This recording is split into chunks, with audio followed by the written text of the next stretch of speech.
I disagreed with Charlie Kirk on just about everything. I rise to say that he had a right to speak, to think, to change his mind or not.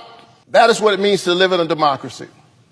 And that's why in this moment we must condemn political violence, but we must also condemn hate and hate speech. You cannot condemn one without condemning the other. For hate is itself a kind of violence that kills the spirit and corrupts the soul of a person and of a nation.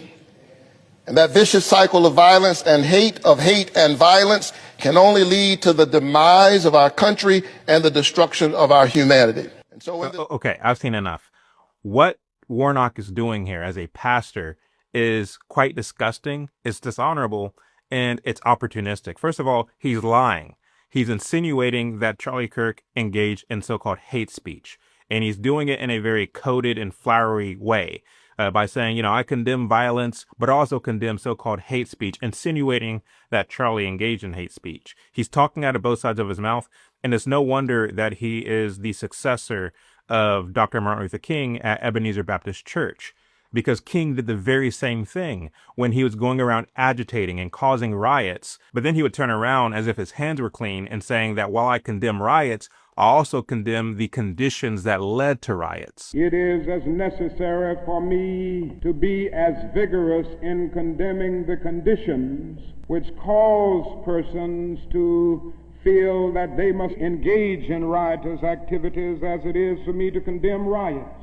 But in the final analysis, a riot is the language of the unheard. The things that King were referring to were things like housing and jobs and wealth redistribution, which he believed were responsibilities of the government because King was a socialist. I've been pointing these things out for years, and last year, Charlie Kirk came out and said pretty much the same thing. And he was attacked by people like Warnock and others for telling this truth. And so what Warnock is insinuating, to take it back to the clip, is that by disengaging in what he calls hate speech, you will begin to see less assassinations. But as a Christian, I know that we were told by Christ himself that we will be persecuted for telling the truth, that we will be persecuted for being believers in Christ. I take comfort in knowing that Charlie Kirk is with Christ in paradise as I speak. I genuinely condemn the fact that he was executed before our very eyes in broad daylight. And I see it as a cue for me to be bolder and stronger as I speak the truth in this dark and dying world, regardless of who calls it hate speech.